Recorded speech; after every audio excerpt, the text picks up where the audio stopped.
Welcome to the first room of City Hall, now the museum.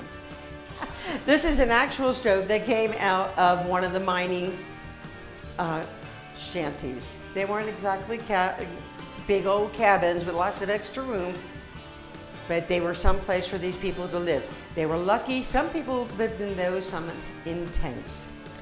They didn't have to worry about the coal in order to use the stove because that's what they did for a living. And they always had that for, to keep the room warm or cold or whatever they cook, bake, whatever it was. I want to tell you a little bit about the women of Frederick, of the miners. Every day, every couple of days, women and the younger children would get these old wagons, put buckets in them, and they had to walk all the way to Mellivick Lake. That was the only water source for all of Tri-Town. They would meet there, everybody would fill up their buckets, whatever they had that would hold water, and they dragged them back to their own homes. This is important because it was used for everything. It was used for cooking and for laundry and for bathing or washing up, whatever it was. And when Dad finally got his bath, the water got thrown out because nobody wanted to touch the water anymore. This wall here shows underground mines. Now in this case, this is shaft mining. We did not do that here in Tri-Town. We did something called slope mining, which means they started on land, regular, and then they walked down into the mine. And they stopped at their places and they worked. When that was all mined out, they would just blow up another hole and keep on going down. So it was very important for, it's very important to know the difference. When you have just a regular mine, they could just put the carts on an elevator and they went up.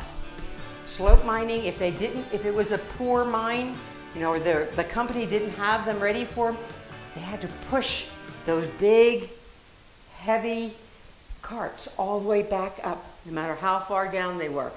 They had to push them up, usually with several people who worked together, to get them up to the very top. At the very top, there was something called I call the company man. I would like to tell you about the wages that these miners made. You're not going to believe how it happened. If you get to come into the museum, you can look at different pay stubs from around this area. The bad thing is if they brought up a cart and they had too many rocks or dirt in there and not enough coal, the company man could say, "You don't get anything for this." They got paid by what got pushed out. Now think about this for a moment. They had a helmet on, just like one of these over here, and that's all they had for a light. So they were in this dark tunnel, and they were trying to shovel up, put in these big old carts, but they couldn't tell rocks from coal because it was so dark in there.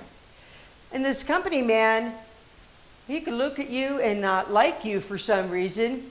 It didn't matter. It could be the color of your skin. It could be that you mouthed off to somebody, recently, and he got word of it. Doesn't matter. But he could just look at it. He didn't go through. All he had to do was look in there and go, "Nope, you don't get paid for that." Didn't matter that somebody else got paid to pick out the good stuff and dump the old stuff. But that is the way it worked. So there were times that a man could work all day, push up one cart, and someone could just say, "Oh, sorry, you don't get it." And that was how they got paid until they brought in the labor union. After that, thankfully, it changed that people got paid a reasonable wage for reasonable hours of work and what they actually did.